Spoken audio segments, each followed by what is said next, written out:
নমস্কার, পিজিএস চ্যানেলে আপনাদের সবাইকে স্বাগত। আমার এই চ্যানেলটি আপনাদের যদি ভালো লেগে থাকে তাহলে চ্যানেলটিকে সাবস্ক্রাইব করে দেবেন, লাইক করে দেবেন, প্রয়োজনে কমেন্ট করবেন। আজকের এই চ্যানেলে আমি একটু জ্যোতিষ নিয়ে আলোচনা করব। আমরা যে আমাদের কুষ্ঠি দেখি, ঠিকজি দেখি বা আমাদের হরোস্কোপ দেখি, এই হরোস্কোপের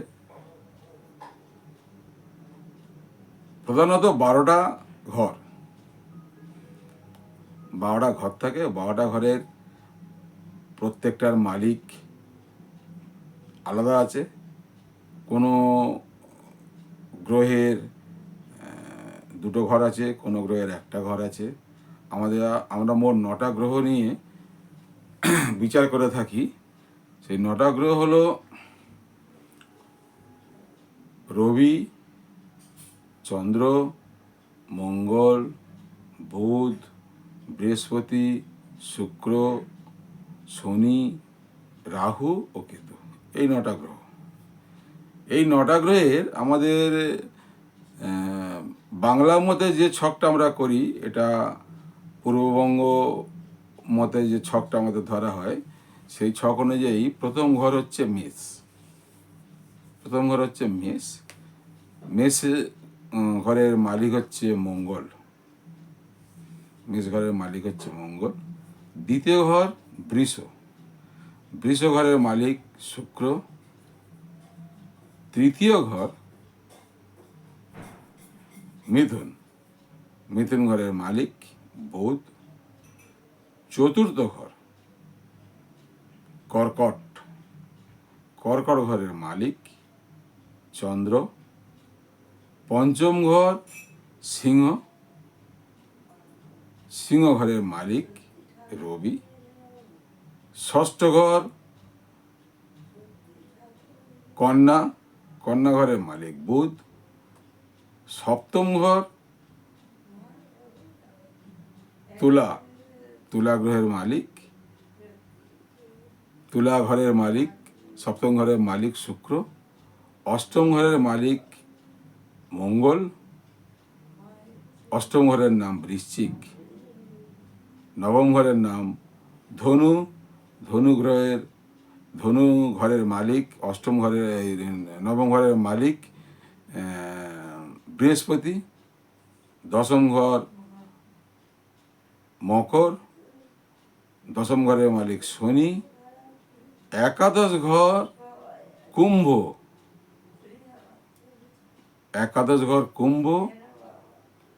কুম্ভ ঘরের একাদশ ঘরের মালিক শনি।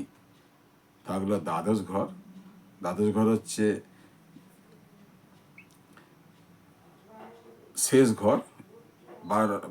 রাশিচক্রের 12টা ঘরের মধ্যে দ্বাদশতম ঘরের মালিক হচ্ছে বৃহস্পতি, আর দ্বাদশ ঘরের নাম হচ্ছে মীন। তাহলে যে ঘরের মালিক সেই ঘরের নামাঙ্কিত রাশি। তাহলে আমাদের রাশি কটা হলো? যেহেতু আমাদের 12টা ঘর, 12টা রাশি।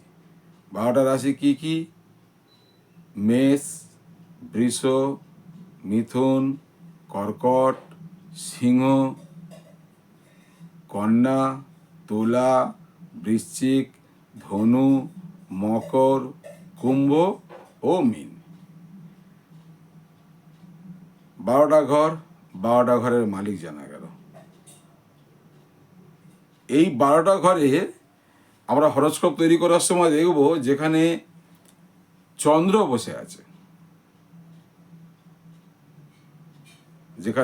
বসে আছে সেই ঘরটা জাতকের রাশি। আমরা একটা হরোস্কোপ তৈরি করলাম। হরোস্কোপ কীভাবে করতে হবে আমি পরবর্তী আরও ভিডিওতে জানাবো। ধীরে ধীরে এই ঘটনাক্রমে এই চ্যানেলে অনেক ভিডিও দেওয়া হবে। একের পর এক ধাপ দিয়ে, একের পর এক ভিডিও দিয়ে জ্যোতিষটাকে পুরো শিক্ষণীয় অবস্থায় নিয়ে যাওয়া হবে। যারা জ্যোতিষ শিখতে ইচ্ছুক তারা আমার এই চ্যানেলটাকে ফলো করুন, লাইক করুন, সাবস্ক্রাইব করুন। থাকলো আমাদের প্রথম ঘরের মালিক মঙ্গল। মঙ্গলে যদি চন্দ্র বসে থাকে তাহলে জাতকের প্রথম ঘরের মালিক মেষ রাশি, তাহলে জাতকের রাশি হবে মেষ। প্রথম ঘরের মালিক মেষ, মেষ রাশি জাতকের হবে। যদি দ্বিতীয় ঘরে চন্দ্র থাকে, দ্বিতীয় ঘরে চন্দ্র থাকলে তাহলে জাতকের বৃষ রাশি হবে। তৃতীয় ঘরে চন্দ্র থাকলে মিথুন রাশি হবে। চতুর্থ ঘরে চন্দ্র থাকলে কর্কট রাশি হবে। পঞ্চম ঘরে চন্দ্র থাকলে সিংহ রাশি হবে। ষষ্ঠ ঘরে চন্দ্র থাকলে কন্যা রাশি হবে। সপ্তম ঘরে চন্দ্র থাকলে তুলা রাশি হবে। অষ্টম ঘরে চন্দ্র থাকলে বৃশ্চিক রাশি হবে। নবম ঘরে চন্দ্র থাকলে ধনু রাশি হবে। দশম ঘরে চন্দ্র থাকলে মকর রাশি হবে। একাদশ ঘরে চন্দ্র থাকলে কুম্ভ রাশি হবে। দ্বাদশ ঘরে চন্দ্র থাকলে মীন রাশি। এই চন্দ্র থাকলে বলতে, চন্দ্র আমরা গ্রহের গতি অনুযায়ী, গ্রহের স্ফুট অনুযায়ী, গ্রহ স্ফুট অনুযায়ী আমরা যেভাবে গ্রহটাকে যে পজিশনে বসবে, যে গ্রহে বসবে, যে রাশিতে বসবে, সেই রাশিটাকে আমরা একটা ক্যালকুলেশন করে বের করতে হবে।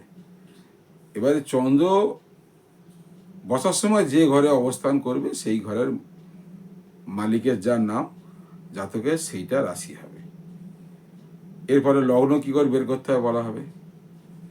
তাহলে রাশিটা মোটামুটি চন্দ্র যে ঘরে থাকবে সেই ঘর দেখে আপনারা বুঝতে পারবেন।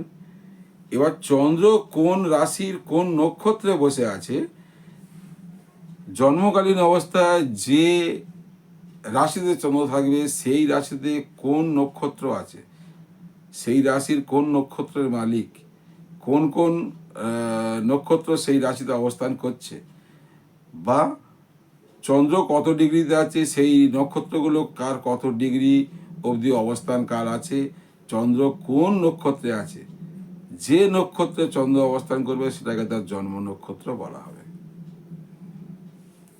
নক্ষত্র কি করে বের করতে হয় সেটাও আমি পরবর্তী ভিডিওতে জানাবো।